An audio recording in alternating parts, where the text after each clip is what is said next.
भारत में प्रथम पुर्तगाली वायसराय कौन थे? Francisco de Almeida. और बंगाल का प्रथम अंग्रेज गवर्नर कौन था? विलियम हेजियस। कलकत्ता में 1700 ईस्वी में स्थापित फोर्ट विलियम का प्रथम गवर्नर कौन था? Sir Charles Eyre.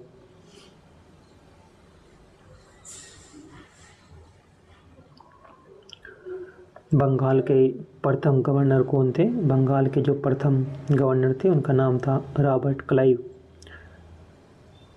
और बंगाल के जो अंतिम गवर्नर थे उनका नाम था वारेन हेस्टिंग्स। बंगाल के प्रथम गवर्नर थे लॉर्ड रॉबर्ट क्लाइव और बंगाल के अंतिम गवर्नर थे वारेन हेस्टिंग्स। रेगुलेटिंग एक्ट एक अंतर्गत बंगाल का प्रथम गवर्नर जनरल कौन था? Warren Hastings.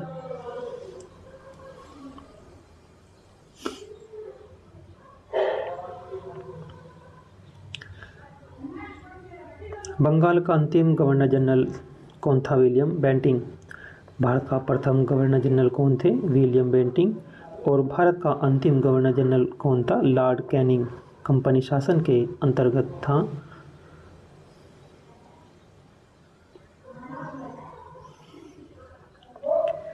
भारत का प्रथम जो वायसराय कौन था वो लॉर्ड कैनिंग था। और भारत का अंतिम वायसराय कौन था? Lord Mountbatten.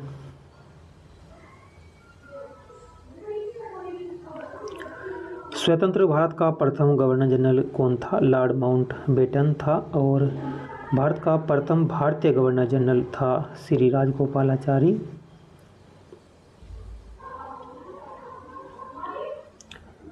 स्वतंत्र भारत का अंतिम गवर्नर जनरल कौन था? स्वतंत्र भारत का अंतिम गवर्नर जनरल श्री राजगोपालाचारी। किस अंग्रेज गवर्नर को भारत में अंग्रेजी शासन का संस्थापक माना गया था? रॉबर्ट क्लाइव को।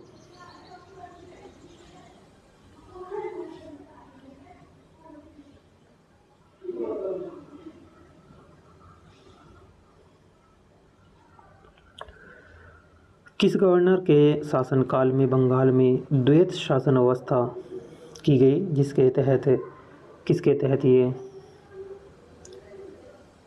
जिसके तहत भू राजस्व वसूलने की शक्ति कंपनी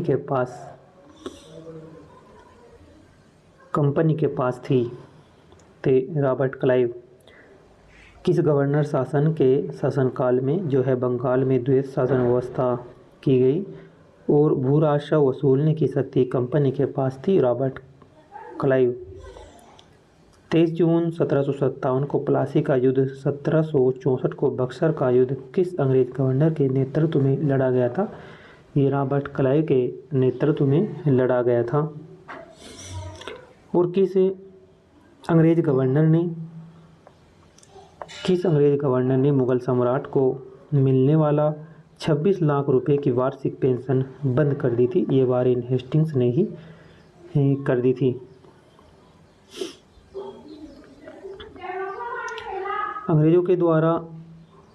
अंग्रेजों द्वारा भारत में शिक्षा के विकास की शुरुआत किसके द्वारा कलकत्ता मदरसे की स्थापना की गई थी? वारेन हेस्टिंग्स के। किस अंग्रेजी गवर्नर पर बर्क के द्वारा महाभियोग लगाया गया परंतु 1795 में उसे आरोपों से मुक्त कर दिया गया था? तो वारेन हेस्टिंग्स को। 1793 में अस्थायी बंदोबस्त की पद्धति लागू की जिसके तहत जमींदारों को अब भू राजस्व का लगभग 90% कंपनी को तथा 10% अपने पास रखा गया। लॉर्ड कॉर्नवालिस, ये 1740 से 1793 ईस्वी 1793 ईस्वी में जो अस्थायी बंदोबस्त की पद्धति लागू की गई थी, 1793 वाक़या थी। 1793 में जो अस्थायी बंदोबस्त की पद्धति लागू की गई थी जिसके तहत जमींदारों को अब भू राजस्व का लगभग 90% सरकार के पास और 10% अपने पास रखना अनिवार्य हो गया था। लॉर्ड कॉर्नवालिस 1786 और 1793 तक इनका कार्यकाल रहा। भारत में नागरिक सेवा और पुलिस सेवा का जनक किसे माना जाता है? वो है लॉर्ड कॉर्नवालिस को ही माना जाता है।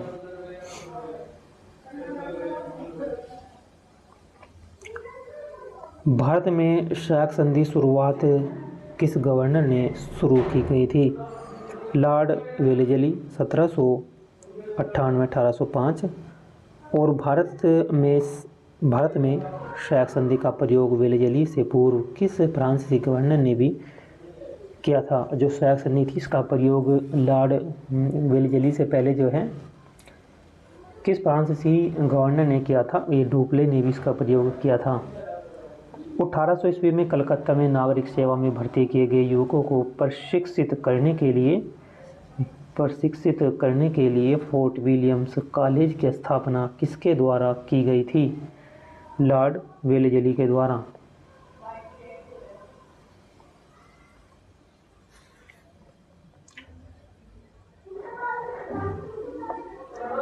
1823 में किस कार्यवाहक गवर्नर जनरल ने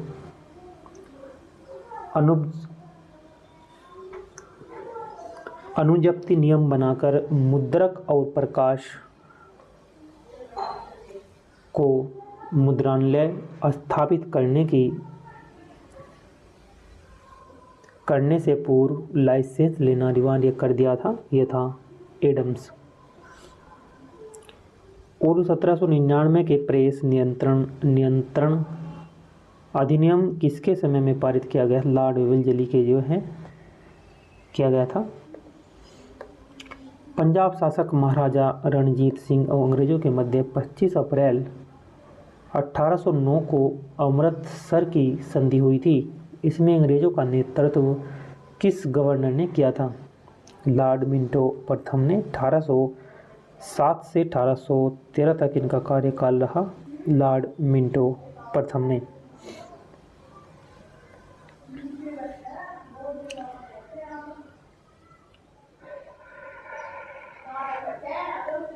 किस गवर्नर ने liberation of the Indian press अधिनियम लागू करवाकर 1823 के कुत्सित अनुपजाति नियमों को रद्द कर दिया था? वो था गवर्नर जनरल चार्ल्स मैटकोक 1835-36।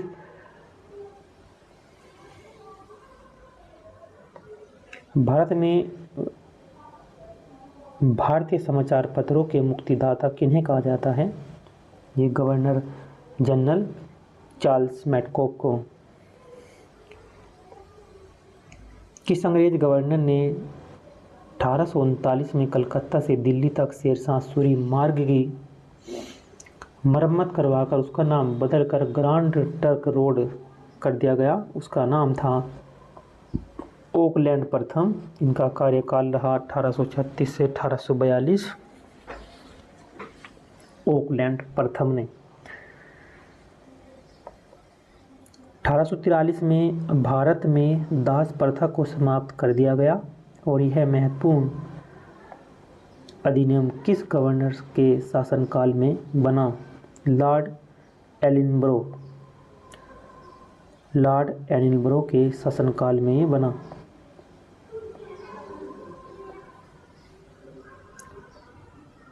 1847 में किस गवर्नर जनरल ने अध्यापकों के प्रशिक्षण के लिए कलकत्ता में एक नॉर्मल स्कूल की स्थापना की गई थी? Lord Hardinge.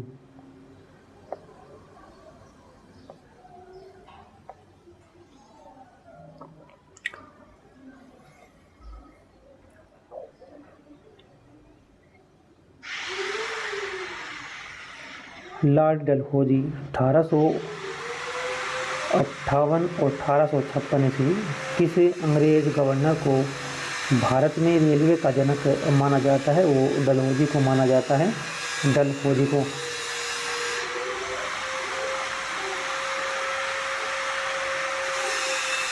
1853 में भारत में पहली रेल कहाँ चलाई गई थी? ये महाराष्ट्र में चलाई गई थी 34 किलोमीटर मुंबई से ठाणे तक। किस अंग्रेज गवर्नर ने पहली बार भारत में डाक टिकटों का प्रचलन प्रारंभ किया तथा नया पोस्ट ऑफिस एक्ट 1854 पारित किया? लॉर्ड डलहौजी।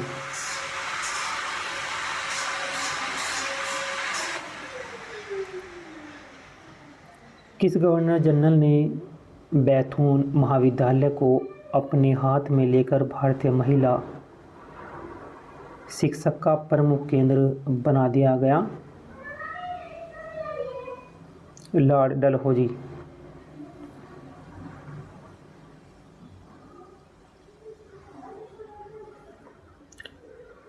प्रथम टेलीग्राफ लाइन कलकत्ता से आगरा 1853 ईस्वी में शुरू की गई। यह घटना किस अंग्रेज गवर्नर के काल में की गई? लॉर्ड डलहौजी के काल में। लॉर्ड डलहौजी ने जगत प्रसिद्ध हीरा कोहिनूर महारानी विक्टोरिया को भेज दिया था और यह हीरा उसने किससे प्राप्त किया था? पंजाब शासक दिलीप सिंह ने।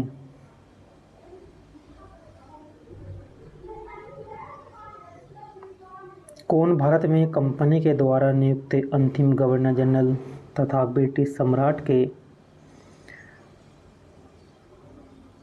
अधीन नियुक्त भारत का पहला वायसराय था?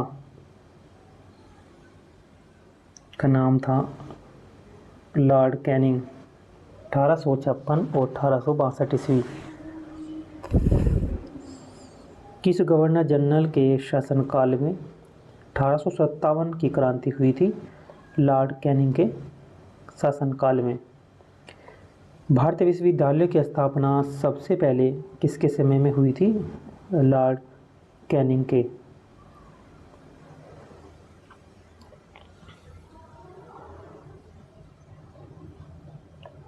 किस अधिनियम के द्वारा भारत में गवर्नर जनरल का पद समाप्त कर उसके स्थान पर वायसराय का पद बनवा दिया गया था?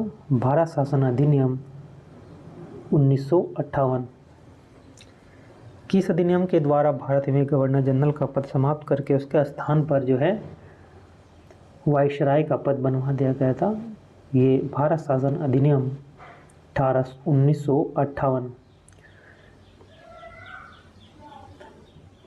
न्यायिक सुधारों के अंतर्गत किसने इंडियन हाई कोर्ट एक्ट 1861 के द्वारा बम्बई, कलकत्ता, मद्रास में एक उच्च न्यायालय की स्थापना की गई थी? कैनिंग के। लॉर्ड कैनिंग के कार्यकाल में 1856 ईस्वी में विधवा पुनर्विवाह अधिनियम पारित हुआ। इसका श्रेय किस भारतीय को जाता है? ये ईश्वरचंद्र विद्यासागर को जाता है।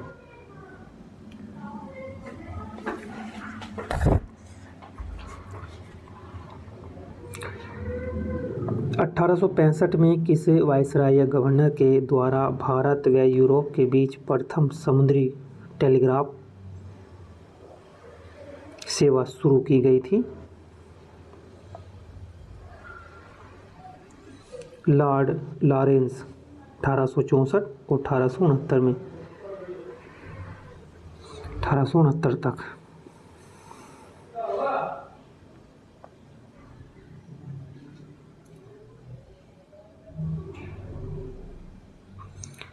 भारत में पहली बार जो जनगणना की गई थी वो 1872 में हुई थी। यह किस गवर्नर जनरल के शासनकाल में की थी?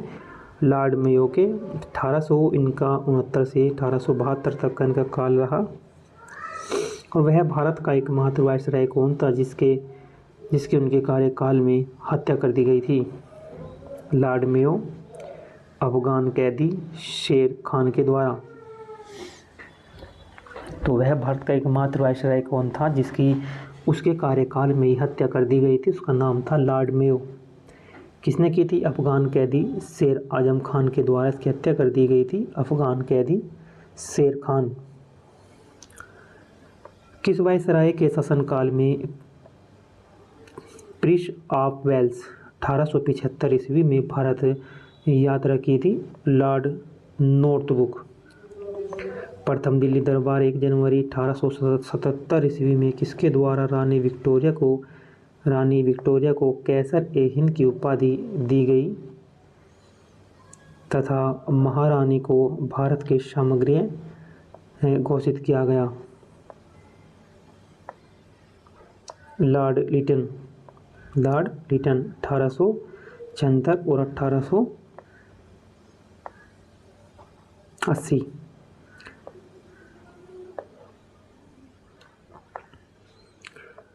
मार्च 1878 ईस्वी में लिटन ने कौन से अधिनियम या कानून पारित कर भारतीय समाचार पत्रों पर कठोर प्रतिबंध लगा दिया था? उसका वर्नाकुलर प्रेस अधिनियम 1878 ईस्वी में। सिविल सेवा में भर्ती की अधिकतम आयु 21 वर्ष से घटाकर 19 वर्ष कर दी गई थी,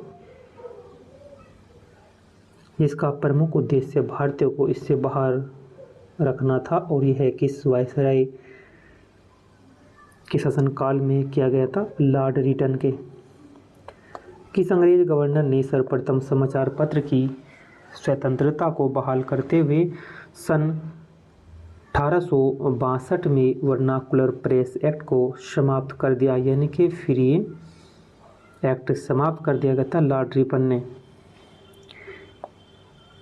और लॉर्ड रिटन, देखिए कुछ ही अंतर है। सिविल सेवा की आयु जो है इसमें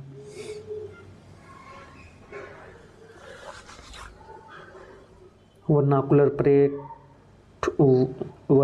प्रेस एक्ट लागू किया गया था 1878 ईस्वी में, और 1882 ईस्वी में जो है लॉर्ड रिपन के द्वारा इसे समाप्त कर दिया गया था, लॉर्ड रिपन के द्वारा।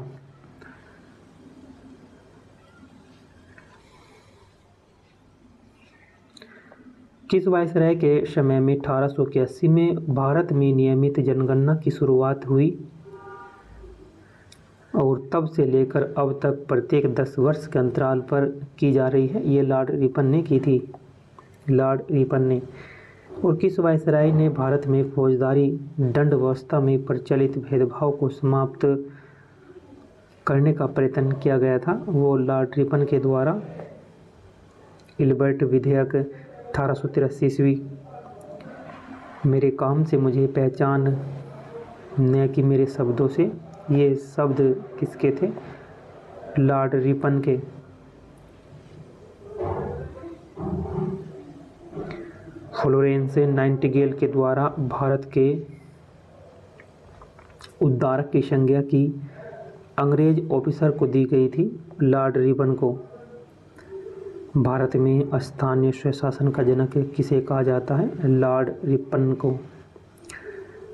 28 दिसंबर 1885 ईस्वी में एहो हयूम ने भारतीय राष्ट्रीय कांग्रेस की स्थापना की। यह किस वायसराय के शासनकाल में की गई थी? लॉर्ड डफरिन 1884 से 1888।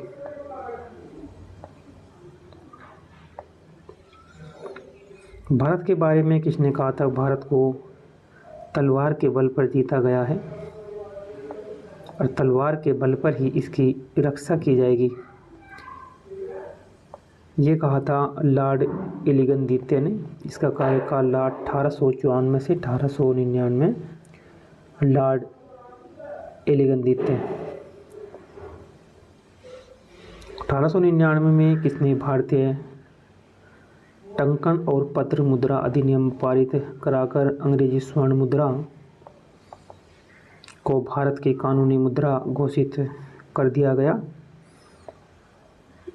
लॉर्ड कर्जन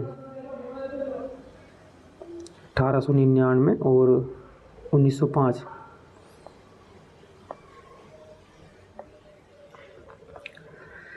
किस अंग्रेज गवर्नर वायसराय ने भारत में पहली बार ऐतिहासिक इमारतों की सुरक्षा व मरम्मत हेतु भारतीय पुरातत्व विभाग 1904 ईस्वी की स्थापना की? लॉर्ड कर्जन ने। भारतीय रेलवे के विकास के क्षेत्र में सर्वाधिक रेलवे लाइन का जो निर्माण किसके द्वारा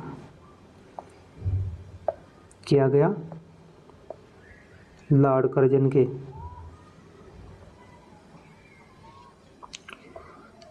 फूट डालो राज करो की नीति के तहत कर्जन के समय में 1905 में किस देशी प्रांत का विभाजन हुआ था? बंगाल प्रांत का। किसने भारत में लॉर्ड कर्जन के शासन की शुरुआत जो है कि शासन की तुलना औरंगजेब से की थी? गोपाल कृष्ण गोखले ने। गोपाल कृष्ण गोखले ने भारत में लॉर्ड कर्जन के शासन की तुलना जो है औरंगजेब से की थी। भारत में कृषि विभाग, पुरातत्व विभाग की स्थापना किसके समय में की गई थी? ये भी कर्जन के समय में ही की गई थी। भारत में शिक्षा महानिदेशक की नियुक्ति कर्जन के समय में की गई थी। इस पद पर जो प्रथम व्यक्ति कौन बैठा था? H.W. ऑरेंज। भारत में किस सांप्रदायिक निर्वाचन क्षेत्र के जनक के रूप में जाना जाता है? लॉर्ड मिंटो द्वितीय को। 1905 से 1910 तक इनका कार्यकाल रहा, लॉर्ड मिंटो द्वितीय का। मिंटो के समय मालरे मिंटो सुधार अधिनियम 1909 ईस्वी पारित हुआ था, जिनके लिए अगला निर्वाचन व्यवस्था की गई थी मुसलमानों के लिए।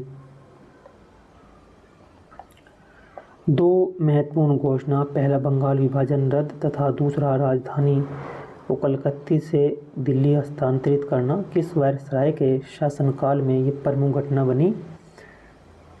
ये बनी थी लॉर्ड हार्डिंग द्वितीय के शासनकाल में। इनका शासनकाल जो रहा है 1910 से 1916 तक इनका कार्यकाल रहा। 23 दिसंबर 1912 ईस्वी में क्रांतिकारी रास बिहारी बोस द्वारा वायसराय पर बम फेंका गया परंतु बच गया। उसका नाम क्या था? लॉर्ड हार्डिंग द्वितीय।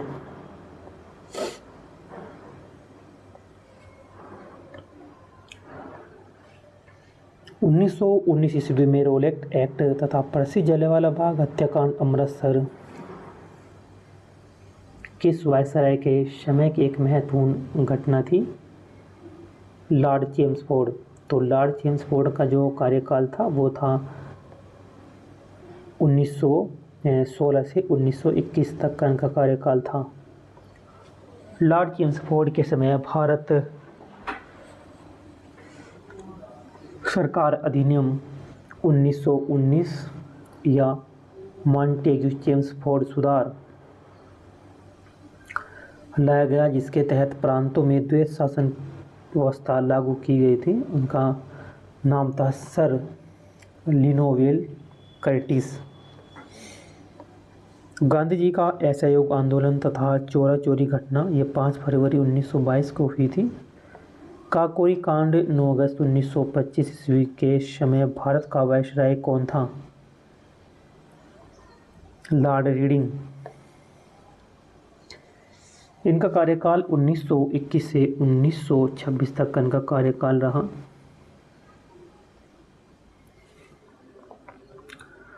उन्नीस 1928 में साइमन कमीशन भारत आया तथा 6 अप्रैल 1930 में सविनय अवज्ञा आंदोलन दांडी मार्च के बाद गांधी जी के द्वारा प्रारंभ किया गया, किसके शासनकाल का है? यह है लॉर्ड इरविन। तो लॉर्ड इरविन का जो काल है वो 1926 से 1931 है। गांधी इरविन समझौता भी 1931 में ही हुआ था। किस वर्ष महात्मा गांधी और लॉर्ड इरविन के मध्य गांधी इरविन समझौते पर हस्ताक्षर किए गए थे? वो 5 मार्च 1931 में।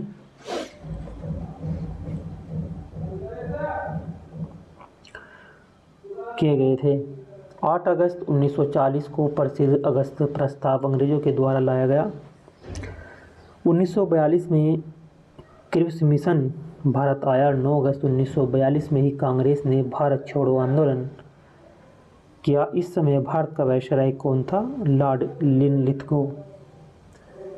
इसका कार्यकाल 1936 से 1943 तक का रहा। भारतीय स्वतंत्रता अधिनियम ब्रिटिश संसद में 4 जुलाई 1947 में प्रधानमंत्री एटली के द्वारा इटली के द्वारा प्रस्तुत किया गया, जिसे माउंटबेटन योजना भी कहा जाता है। भारत में माउंटबेटन योजना किस वायसराय के द्वारा ये प्रस्तुत की गई? Lord Mountbatten. 1747 से 48 तक इनका कार्यकाल रहा।